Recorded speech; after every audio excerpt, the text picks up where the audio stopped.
Guys आज मैं अपनी वीडियो को एक इंटरेस्टिंग टॉपिक से शुरू करना चाहूँगा। क्या आपको पता है यूएस में जो टोटल एसेट्स अंडर मैनेजमेंट है, यानी कि जो वहाँ की म्यूचुअल फंड कंपनीज हैं जो वो टोटल पैसा मैनेज करती हैं, वो यूएस की जीडीपी से भी ज़्यादा है and that is 103% of US GDP. Why? Because वहाँ पे लोग स्टॉक मार्केट में म्यूचुअल फंड्स में इन्वेस्ट करते हैं। ऑन दी अदर हैंड अगर हम इंडिया में देखें तो यहाँ पे कॉमन नोशन है, एक डर है for markets for mutual funds की, एक बहुत रिस्की जगह है, यहाँ पे नुकसान होता है।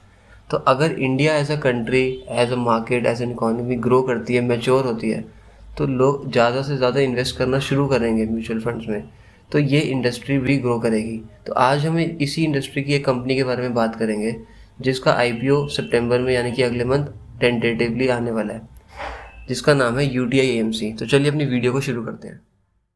आइए कंपनी के बारे में थोड़ा सा जान लेते हैं। 1963 में यूटीआई को एस्टैब्लिश किया गया था by the government of India. UTI की फुल फॉर्म है यूनिट ट्रस्ट ऑफ इंडिया। इसका मेन ऑब्जेक्टिव था to promote savings and investments. Feb 2003 में यूटीआई को बाइफरकेट कर दिया गया, इसके दो हिस्से कर दिए गए। पहला था SUUTI, that stand for specified undertaking of unit trust of India, और दूसरा था यूटीआई एएमसी। अगर मैं आपको सूटी के बारे में सिंपल लैंग्वेज में समझाऊं तो गवर्नमेंट बहुत सारी कंपनीज में इन्वेस्ट करती है, काफ़ी कंपनीज में वो स्टेक होल्ड करती है, तो वो जिस नाम से किसी कंपनी में इन्वेस्ट करती है वो सूटी है, in simple words. UTI AMC largest AMC है इंडिया की in terms of total AUM, और सेवन्थ लार्जेस्ट है in terms of mutual fund AUM. जो इसका टोटल एयूएम है वो 7796 बिलियन है और म्यूचुअल फंड का है 1542 बिलियन। ये 178 domestic mutual fund schemes run करती है, और in terms of folio number इसका मार्केट शेयर 12.8% है। इसकी मैनेजमेंट हम देखें तो ये एक प्रोफेशनली मैनेज कंपनी है। प्रोफेशनली मैनेज कंपनीज वो कंपनी होती हैं जिसमें कोई इंडिविजुअल मेजर स्टेक होल्डर नहीं होता। मेजर स्टेक होल्डर्स बाकी कंपनीज होती हैं जो उसको रन करती हैं, उसको मैनेज करती हैं। तो ये कौन सी कंपनीज हैं? ये हैं SBI, Bank of Baroda, Punjab National Bank, LIC, और एक यूएस की इन्वेस्टमेंट फर्म है टी रॉय प्राइस। तो SBI, Bank of Baroda, PNB और LIC they hold 18.24% stake each, और टी रॉय प्राइस का इसमें 26% स्टेक है। हमने ये देखा था कि यूटीआई एएमसी इंडिया की लार्जेस्ट एएमसी है in terms of the total assets under management. अब हम एक बार देख लेते हैं कि इस टोटल एयूएम में क्या कंट्रीब्यूट करता है और कितने परसेंट कंट्रीब्यूट करता है। तो पहला है म्यूचुअल फंड जो कि 19.7% कंट्रीब्यूट करता है और इसकी कंट्रीब्यूशन है 1542 बिलियन। अगला है पीएमएस यानी कि पोर्टफोलियो मैनेजमेंट सर्विस, ये 64% कंट्रीब्यूट करता है और इसकी कंट्रीब्यूशन है 4999 बिलियन। इसमें ये बाकी ऑर्गेनाइजेशंस के फंड जैसे कि ईपीएफओ यानी कि एम्प्लॉय प्रोविडेंट फंड ऑर्गेनाइजेशन और एनएसडीएफ यानी कि नेशनल स्किल डेवलपमेंट फंड के फंड्स को मैनेज करते हैं और उसको मार्केट में इन्वेस्ट करते हैं। फिर है रिटायरमेंट फंड जो कि 13% कंट्रीब्यूट करता है और इसकी कंट्रीब्यूशन है 1090 बिलियन की। उसके बाद दो और हैं ऑफशोर फंड्स और ऑल्टरनेटिव इन्वेस्टमेंट फंड जो कि इतने परसेंट या फिर इतना सिग्निफिकेंट कुछ कंट्रीब्यूट नहीं करते। तो मेन जो तीन कंट्रीब्यूटर्स हैं वो है म्यूचुअल फंड, पीएमएस और रिटायरमेंट। अब हम इन कंट्रीब्यूटर्स का परसेंटेज कंट्रीब्यूशन देख लेते हैं इन टर्म्स ऑफ रेवेन्यू।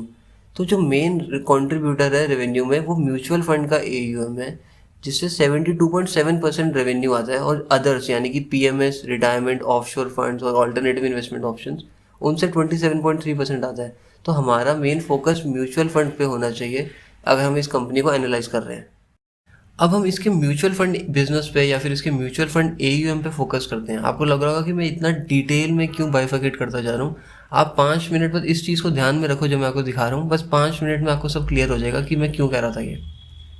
तो इसके टोटल म्यूचुअल फंड एयूएम का 29.6% इक्विटी स्कीम से आता है, 50.48 डेट स्कीम से आता है, 2.43 हाइब्रिड स्कीम से आता है और 17.13 ईटीएफ से आता है। बस आप इसको ध्यान में रखो, आपको आने वाले 5 मिनट में सब क्लियर हो जाएगा कि मैंने क्यों इतना डिटेल में इसको बाइफरकेट किया। अगर हमें इस कंपनी का सही से एनालिसिस करना है तो उसका बेस्ट तरीका ये है कि इसके डायरेक्ट कंपटीशन के साथ इसको कंपेयर किया जाए, जो कि ऑलरेडी लिस्टेड है इंडियन मार्केट में, एचडीएफसी एएमसी और रिलायंस निपॉन एसेट मैनेजमेंट, जिसका पुराना नाम आरनैम था और अब चेंज होकर Nippon life India asset management कर दिया गया। तो हम यूटीआई एएमसी को इन दोनों कंपनीज के साथ कंपेयर करेंगे और देखेंगे कि यूटीआई एएमसी इनके कंपैरिजन में कहाँ स्टैंड करती है अलग अलग पैरामीटर्स पे। अगर हम देखें पहला पैरामीटर जो कि है म्यूचुअल फंड का एयूएम, उसमें एचडीएफसी एएमसी बहुत ही बड़े मार्जिन से लीड करता है with 3768 billion assets under management. Second पे निपॉन है विद 1998 और थर्ड पे यूटीआई एएमसी है विद 1520। ये पैरामीटर बहुत इंपॉर्टेंट है because mutual fund companies expense ratio कमाती हैं, जो कि एक परसेंटेज होता है टोटल एसेट्स अंडर मैनेजमेंट का। तो अगर HDFC AMC के पास इतना बड़ा बेस है, इतना बड़ा एसेट्स अंडर मैनेजमेंट है उनका, तो ऑब्वियसली उनका रेवेन्यू निपॉन और UTI AMC से बहुत ज़्यादा होगा। तो यहाँ पे एक क्लियर कट विनर है HDFC AMC, थर्ड पोजीशन पे UTI AMC आ रहा है। अगर हम म्यूचुअल फंड में इन्वेस्ट करते हैं तो आपने ये चीज़ ज़रूर देखी होगी कि जो इक्विटी ओरिएंटेड स्कीम्स होती हैं उनका एक्सपेंस रेशियो ज़्यादा होता है when compared with other schemes like debt schemes या फिर ETFs। तो इसका क्लियर कट ये मतलब है कि अगर एक्सपेंस रेशियो ज़्यादा है तो उन स्कीम से, यानी कि इक्विटी स्कीम से, म्यूचुअल फंड कंपनीज को ज़्यादा प्रॉफिट होता है। तो ऑब्वियसली अगर इक्विटी का AUM ज़्यादा होगा तो प्रॉफिटेबिलिटी के चांसेस भी ज़्यादा होंगे कंपनी के। तो यहाँ पे भी इस सेक्शन में भी HDFC लीड करता है with 934 billion assets under management in equity schemes. Second पे निपॉन आता है विद 703 बिलियन, और यहाँ पे भी थर्ड पे UTI है with 450 billion in equity oriented schemes. तो अगर मैंने आपको बताया था कि आप 5 मिनट वेट करो, आपको सब समझ आ जाएगा कि मैं इतनी डिटेल बाइफर्केशन क्यों कर रहा हूँ। तो हमें ये देखना ज़रूरी है कि जो बिजनेस आ रहा है, टोटल AUM है, उसमें इक्विटी कितना है, क्योंकि इक्विटी सबसे इंपॉर्टेंट पार्ट है व्हेन कम्स टू प्रॉफिटेबिलिटी, क्योंकि वहाँ पे एक्सपेंस रेशियो ज़्यादा होता है, वहाँ से कंपनी को ज़्यादा फायदा होता है। अगला हमारा कंपैरिजन का पॉइंट है B30 AUM। पहले हम B30 समझ लेते हैं, इसका मतलब क्या होता है। जितनी भी टॉप 30 सिटीज़ हैं उसके नीचे जितनी भी सिटीज़ आती हैं उसको B30 कहते हैं, यानी कि बिलो 30, और उनसे जो AUM आता है उसको बिलो 30 AUM कहते हैं। इसका रेलेवेंस क्या है कि म्यूचुअल फंड कंपनीज को परमिशन है कि वो बिलो 30 सिटीज़ में ज़्यादा एक्सपेंस रेशियो चार्ज कर सकते हैं फॉर द सेम स्कीम्स। इसका मतलब है कि अगर वो इन सिटीज़ में खुद को ज़्यादा इस्टेब्लिश कर लें, ज़्यादा पेनिट्रेट कर लें, तो उनके मार्जिन इंप्रूव हो सकते हैं। यहाँ पे भी अगर हम देखें तो HDFC AMC लीड लेके बैठा हुआ है विद 503 बिलियन। सेकंड और थर्ड में ऑलमोस्ट सेम है। सेकंड पे UTI है विद 366 और थर्ड पे है RNAM यानी कि निपॉन। इंडस्ट्री का अगर हम देखें तो 2020 में 4271 बिलियन आया था total in from B30 cities. उसमें से 11% आया HDFC AMC से और 8% आया RNAM और UTI AMC से। तो यहाँ पे भी clear cut HDFC AMC winner है। अगला कंपैरिजन हम करेंगे on the basis of number of life folios. यहाँ पे UTI AMC विनर है with 11 million life folios, followed by HDFC and RNAM, दोनों ऑलमोस्ट सेम है 9.1 9.06 के आसपास। तो इससे हम ये इंटरप्रेट कर रहे हैं कि अगर इनके फोलियोज यानी कि नंबर ऑफ क्लाइंट ज़्यादा हैं लेकिन UTI का टोटल AUM कम है HDFC से, तो इसका ये मतलब है कि इनके क्लाइंट्स ज़्यादा पैसा कंट्रीब्यूट नहीं कर रहे, बेशक नंबर ऑफ क्लाइंट ज़्यादा है। तो ये एक पॉजिटिव चीज़ है। देखो, टिकट साइज बढ़ाया जा सकता है अगर तुम्हारा क्लाइंट बेस बढ़ाओ। तो यहाँ पे मुझे ये चीज़ पॉजिटिव लगी कि इनके number of folios, live folios ज़्यादा हैं। एक बार रेवेन्यू ग्रोथ देख लेते हैं 2016 से 2019 तक की। यहाँ पे UTI AMC की सबसे ज़्यादा रेवेन्यू ग्रो करा है, जो कि 15.18% पे ग्रो किया है। HDFC का 11.67% पे, और लास्ट में 7.9% से RNAM यानी कि निपॉन ग्रो किया है। तो इसका रेवेन्यू अच्छे से ग्रो किया है लास्ट 5 सालों में। अगर हम ऑपरेटिंग प्रॉफिट मार्जिन्स की बात करें तो यहाँ पे HDFC को बीट करना बहुत मुश्किल है। 80% ऑपरेटिंग प्रॉफिट मार्जिन है उस कंपनी का। कैन यू इमेजिन कि वो कंपनी कितने एफिशिएंटली रन कर रही है। 80% ऑपरेटिंग प्रॉफिट मार्जिन। UTI और RNAM का ऑलमोस्ट सेम है, इंडस्ट्री स्टैंडर्ड्स के हिसाब से 50% पे है, जो नॉर्मल है, लेकिन HDFC का अब नॉर्मली गुड है। 80% बहुत मुश्किल है मैच करना। अगर हम प्रॉफिट ग्रोथ भी देखें 2016 से 2019 तक की, UTI AMC डिसेंट इनफ है, ठीक ठाक प्रॉफिट से ग्रो कर रहा है। वो 14.45% ग्रोथ रही है उसकी। लेकिन HDFC AMC हमेशा आउट परफॉर्म कर रहा है, 25% के आसपास उसकी प्रॉफिट ग्रोथ है। RNAM की प्रॉफिट ग्रोथ पुअर रही है 7% के आसपास। तो डिसेंट UTI AMC की डिसेंट है अगर हम उसको HDFC से कंपेयर ना करें। HDFC काफ़ी आगे है उससे हर एस्पेक्ट में। तो अभी UTI को उसके लेवल तक पहुंचने में टाइम लगेगा। अब हम अपने फाइनल सेक्शन की तरफ चलते हैं, जहाँ पे हम IPO की डिटेल्स डिस्कस करेंगे, जिसके लिए शायद आपने इस वीडियो को क्लिक भी किया होगा। पहला पॉइंट तो आप ये नोट करो कि ये एक ऑफर फॉर सेल है और कोई फ्रेश इक्विटी इशू नहीं करी जा रही, कोई फ्रेश शेयर्स इशू नहीं करे जा रहे। ऑफर फॉर सेल का ये मतलब होता है कि जो एग्जिस्टिंग इन्वेस्टर्स हैं वो अपना स्टेक बेच रहे हैं IPO में। तो SBI, bank of Baroda, LIC ये तीनों 1.04 करोड़ शेयर्स बेचेंगे ईच, और PNB और T Roy 38 लाख शेयर्स बेचेंगे। तो जो एग्रीगेट नंबर आ जाए, जो टोटल शेयर्स का नंबर जो बेचे जाएंगे वो ये है 3.89 CR शेयर्स। इशू का साइज जो है वो टेंटेटिवली 3000 करोड़ से 3500 करोड़ के आसपास होगा। पर्पस इस IPO को लाने का ये है कि to comply with the SEBI guidelines. SEBI ये कहते हैं कि अगर आपकी खुद की AMC है जो कि ऑलमोस्ट सारे प्रमोटर्स की है, तो आप किसी और एएमसी यानी कि यूटीआई एएमसी जैसे यहाँ पे है उसमें 10% से ज़्यादा का स्टेक ओन नहीं कर सकते। तो यहाँ पे इनको अपना स्टेक कम करने के लिए आईपीओ लाना पड़ रहा है। जो नेट प्रोसीड्स है मैंने आपको बताया कि ये ऑफर फॉर सेल है, तो एग्जिस्टिंग इन्वेस्टर्स अपना स्टेक बेच रहे हैं और जो पैसा आएगा वो भी एग्जिस्टिंग इन्वेस्टर्स को मिलेगा, ना कि कंपनी को। यूटीआई एएमसी के पास कुछ नहीं जाएगा इस आईपीओ का। अब हम वैल्यूएशन की तरफ चलते हैं, जो कि आईपीओ का सबसे इंपॉर्टेंट पार्ट होता है कि कंपनी किस प्राइस पे किस वैल्यूएशन पे अपना आईपीओ लेके आ रही है और क्या वो कमाने का मौका दे भी रही है या सब कुछ खुद ही कमा रही है। तो यहाँ पे मैंने 2 केस लिए हैं। केस ए कि अगर इशू साइज 3000 करोड़ का आता है, नंबर ऑफ शेयर्स हमें पता है कितने पे बिक रहे हैं, 3.89 CR है, तो प्राइस पर शेयर निकल आएगा 3000 डिवाइड बाई 3.89 जो कि हो गया 769। अगर मैं 2019 का भी अर्निंग पर शेयर लूँ जो कि 27.83 था, 2019 का पीई रेशियो इस प्राइस के हिसाब से 27 आ रहा है, 27.6।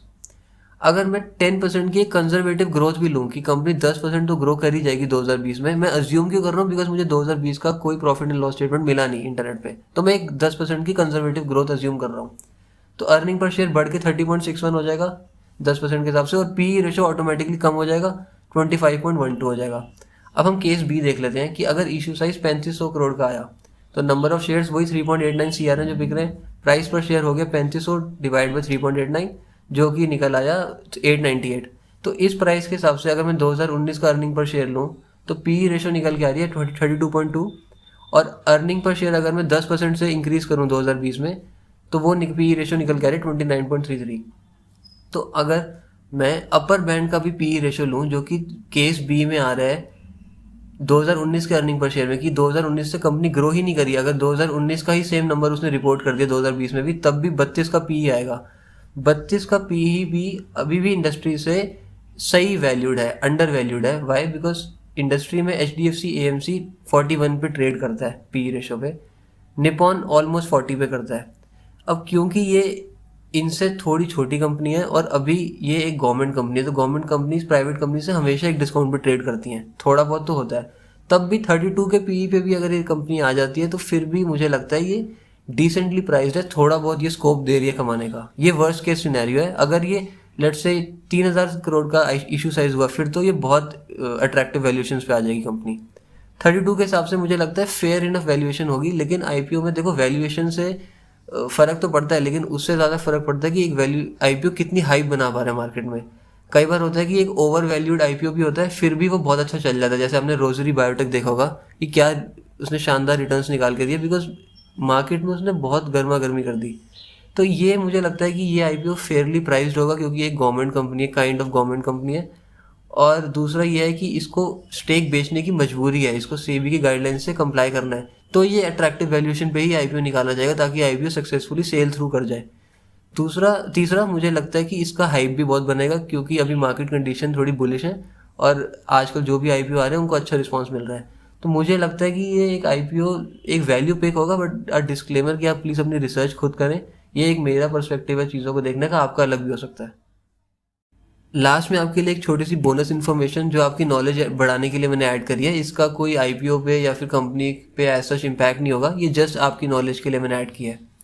हमने देखा था कि T Rowe Price 26% stake own करता है इन यूटीआई एएमसी। इसने ये स्टेक 2010 में खरीदा था 650 करोड़ में। As per this deal company की नेट जो वैल्यूएशन निकली थी उस टाइम पे वो 2500 करोड़ की निकली थी पूरी कंपनी की वैल्यूएशन। अब हम अज्यूम करते हैं कि जो कंपनी का आईपीओ आता है वो वर्स्ट केस सिनेरियो, कंपनी के हिसाब से तो देखो वर्स्ट केस सिनेरियो कि अगर उसको कम प्राइस पे अपना आईपीओ निकालना पड़ जाए, हमारे लिए अपॉर्चुनिटी है, हमारे लिए it is good, but company के हिसाब से हम सोच के चलते हैं कि वर्स्ट केस सिनेरियो कंपनी सबसे कम प्राइस ब्रांड पे आईपीओ लेके आती है जो कि 769 का है। अब इस प्राइस के हिसाब से टी रॉय का जो स्टेक था जो 650 करोड़ में उसने खरीदा था, उसकी वैल्यूएशन जो वर्थ निकल के आ रही है वो 2535 CR है।